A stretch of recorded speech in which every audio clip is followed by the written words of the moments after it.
Lo que necesita nuestra juventud es organizarse.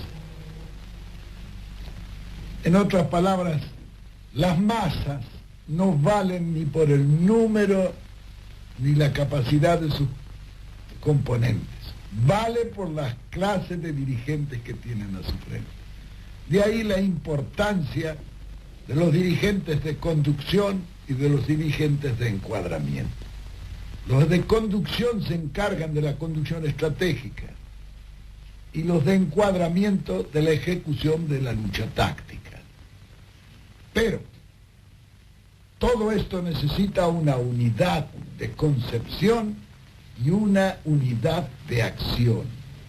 La unidad de concepción pertenece al comando estratégico y la unidad de acción pertenece a todos los comandos de la lucha táctica. Así debe ser, desde un punto de vista ideal, la organización de la fuerza. Indudablemente que de la clase de conductor que se tenga depende en gran medida el éxito a que debe aspirarse. Conducir es un arte, como la pintura o como la escultura, que tiene su técnica y tiene su teoría. Con la teoría y la técnica se puede hacer un buen cuadro como se puede hacer una buena escultura. Indudablemente que si se quiere una cena de Leonardo o una piedad de Miguel Ángel, sería necesario Leonardo y Miguel Ángel, porque la teoría y la técnica es la parte inerte del arte, la parte vital es el artista. De manera que siendo la conducción un arte, es necesario preparar a un artista dándole la técnica y dándole la teoría. La conducción política obedece a las mismas leyes que las demás artes, como consecuencia de que es también un arte. El conductor, y esto lo digo yo con gran conocimiento de causa, porque yo políticamente soy un aficionado. Mi profesión es la de conductor, que eso es lo que he hecho y estudiado y trabajado toda mi vida. Naturalmente que dominando el arte de la conducción es más fácil conducir que ignorándolo. Ahora, el resto depende del óleo sagrado de Samuel que hayamos recibido como artistas al nacer. Conducir no es, como muchos creen, mandar. Conducir es distinto a mandar. Mandar es obligar. Conducir es persuadir. Y al hombre siempre es mejor persuadirle que obligarle. En la conducción política esta es una regla que no se puede romper en ningún caso. De la economía de fuerzas, la sorpresa, la continuidad del esfuerzo, en fin, un sinnúmero de principios que se realizan todos sobre un núcleo central, que es el principio de la economía de fuerza, que dice que no se debe ser fuerte en todas partes para vencer políticamente. Es suficiente ser más fuerte en el momento y en el lugar donde se produce la decisión. Todos los demás principios obedecen a ese, diremos, principio nuclear. Sirven a ese principio los demás.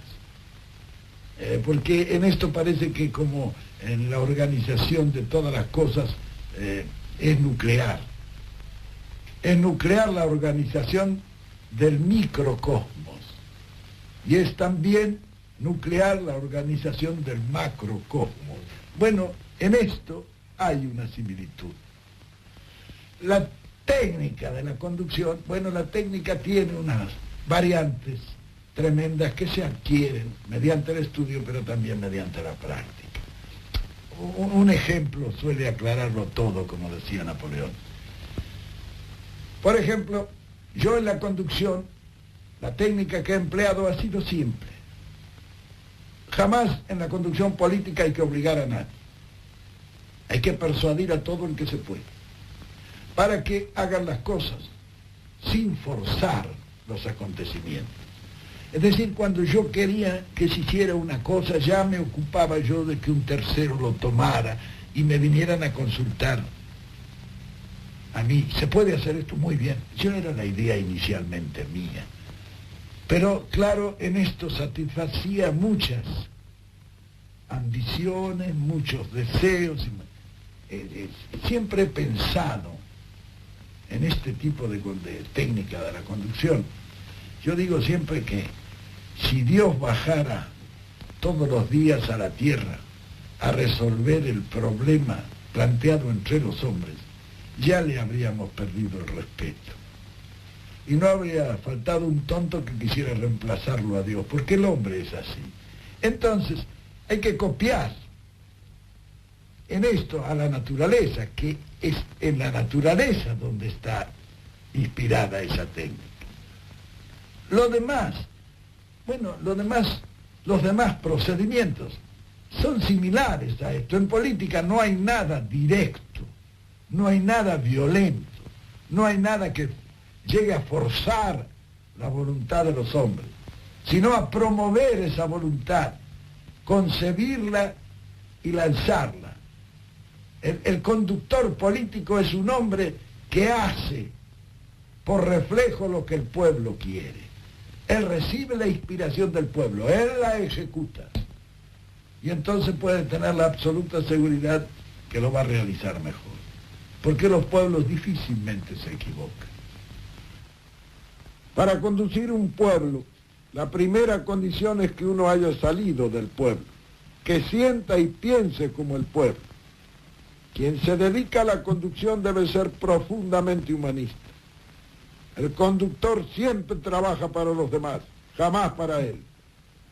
Hay que vivir junto a la masa, sentir sus reacciones, y entonces recién se podrá unir lo teórico a lo real, lo ideal a lo empírico.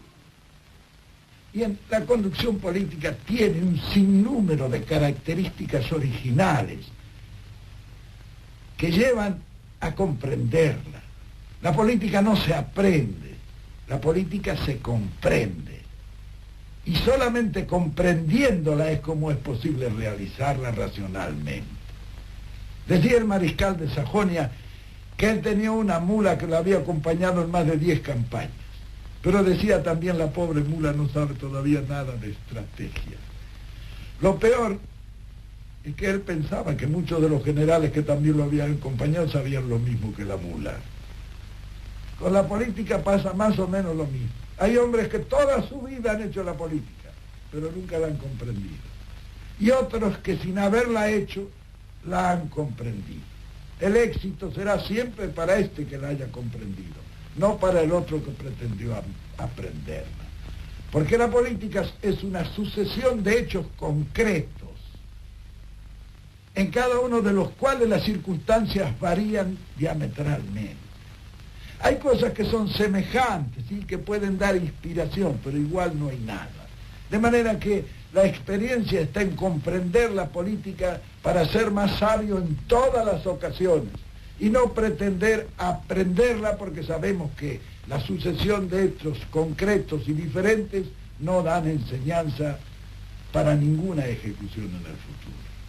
Es decir, la juventud debe saber que para poder conducir han de prepararse en esto.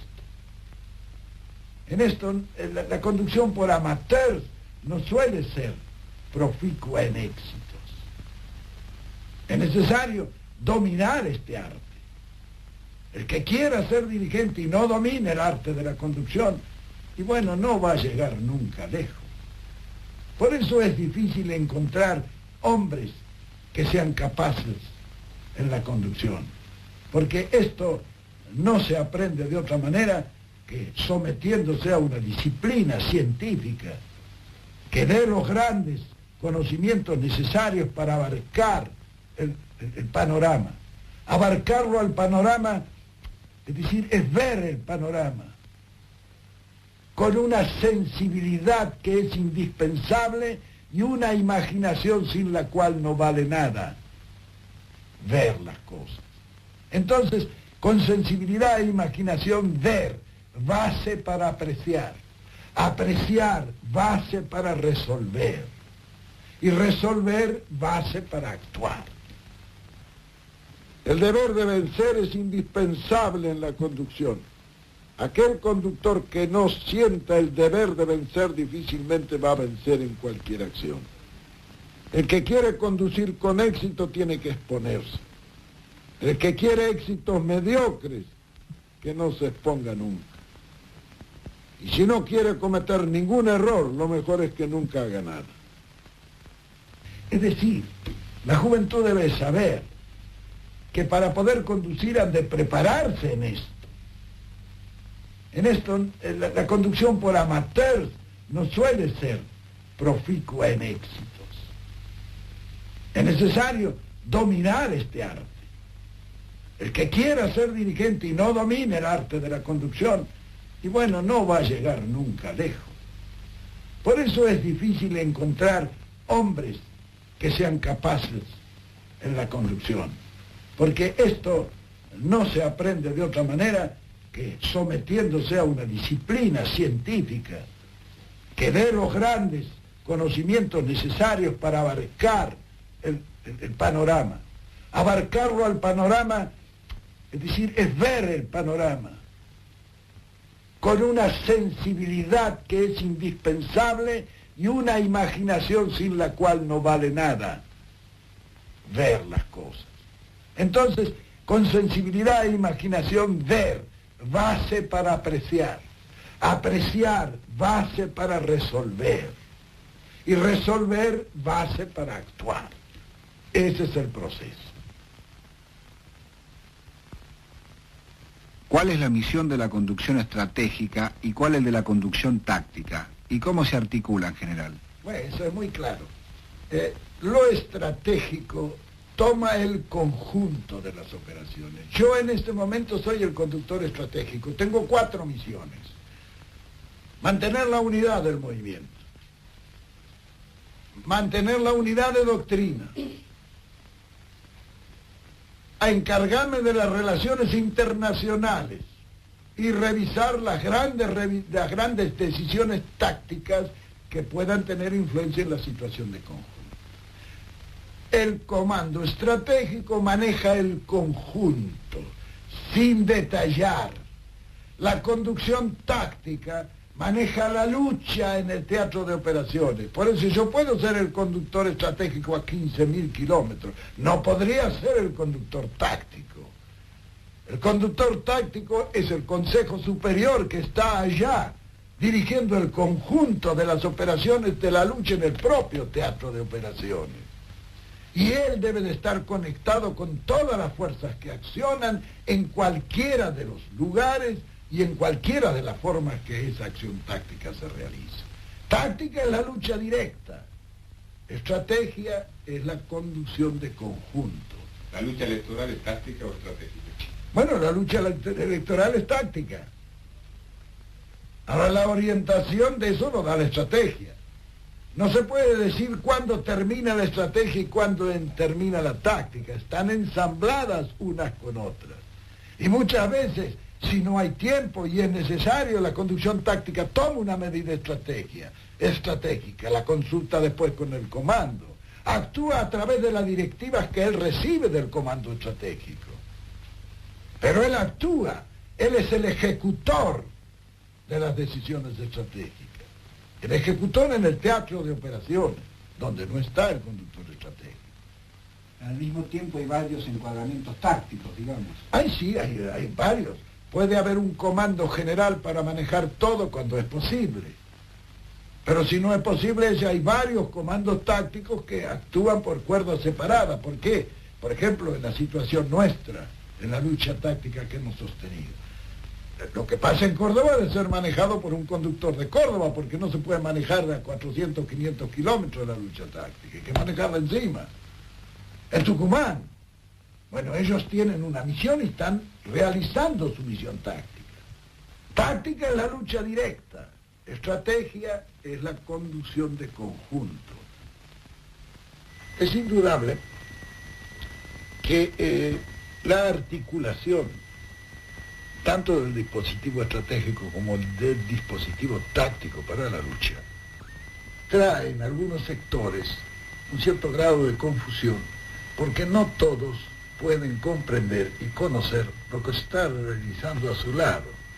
lo que indique que cuando uno está en una lucha de esta naturaleza y está conducido en una lucha de conjunto, cada uno debe mirar al frente, no mirar al costado, ¿sabe? El compañero está también en una tarea y en una acción. ¿Cuáles son las fuerzas que en este momento, por ejemplo, están en acción? Hay fuerzas sociales, fuerzas económicas y fuerzas políticas. Cada una de ellas tiene una misión. Están coordinadas y están conducidas. Eso es lo que da el dispositivo. El dispositivo aquí no es esquemático, los dispositivos políticos son de acuerdo a las circunstancias, cómo surgen las articulaciones. La sabiduría está en poderlas encaminar coordinadamente hacia un objetivo y una acción común.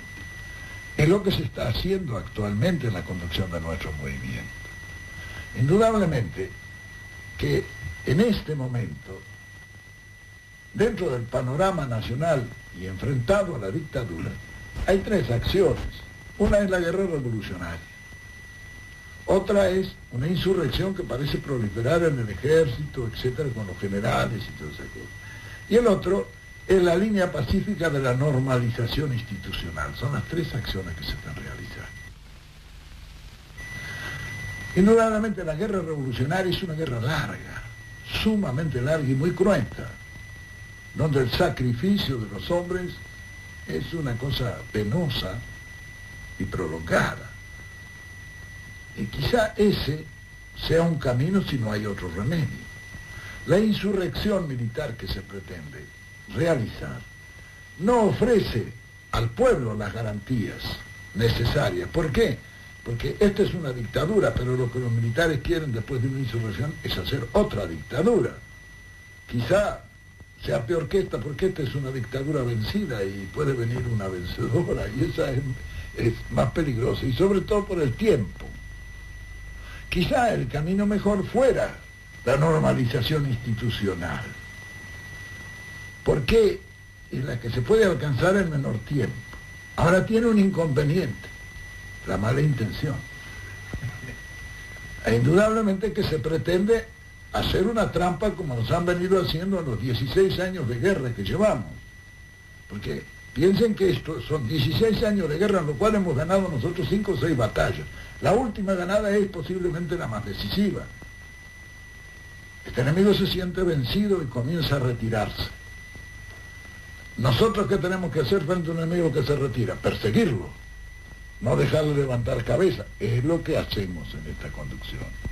Pero siempre que un enemigo se siente vencido, busca la negociación, busca la mesa de negociaciones. Vean ustedes lo que está pasando en Vietnam, que es un ejemplo de la guerra regular, la guerra internacional. Muy bien, estos señores están matándose allá en Vietnam todos los días, sin embargo en París ya están en la 120 reunión de la Conferencia de la Paz. Es decir, se va a negociar, y en la negociación cada uno quiere sacar ventaja. Y algunos, como nos pasa a nosotros allá en nuestra guerra, quieren hacer trampa. Pero para que se pueda hacer trampa en una mesa de negociadores tiene que haber un tramposo, pero tiene que haber un tonto que le haga el juego, ¿no? El secreto está en que ese tonto no exista. Y que sabiendo, nosotros tenemos una larga experiencia, ¿qué ha venido pasando en el país durante los 16 años? Cada vez que han hecho una acción nos han querido meter la mula. Y es que nosotros no hemos dejado y seguimos a la lucha. Bueno, pero ahora este puede ser un intento más, porque ya tenemos esa experiencia. Los hombres que están negociando ahora del otro lado, frente a nuestro, son los mismos que antes nos hicieron trampa. Le hicieron trampa al pueblo, no a nosotros, con los gobiernos pseudos constitucionales y las dictaduras que le sucedieron. Pero ¿qué le ocurrió? El país estaba en una economía de abundancia. Ellos llegaron y lo condujeron a una economía de miseria. Ahora nosotros, si llegamos, tenemos que volver a una economía de abundancia. Y eso es lo que pondrá en evidencia, digamos, las consecuencias de esta lucha. Ahora, indudablemente que frente a este cuadro, nosotros tenemos que seguir esa persecución, es decir, en todo nuestro dispositivo político de superficie, hay un sector que está en la mesa de negociaciones, donde no debe haber un tonto, empecemos por ahí. Otro sector está en la acción política persiguiendo, diremos, incruentamente a ese enemigo, con medidas, con acciones. Si nosotros no hubiéramos hecho la hora del pueblo, ¿qué ocurriría? Que los partidos políticos podrían hacer causa común con la dictadura. Y sería un sector de debilidad para nosotros. El otro sector es el encuentro de los argentinos, que ese está firme, luchando, etcétera. Muy bien, se lucha en su terreno, como este otro lucha aquí en la mesa de la negociación, y los dos están luchando.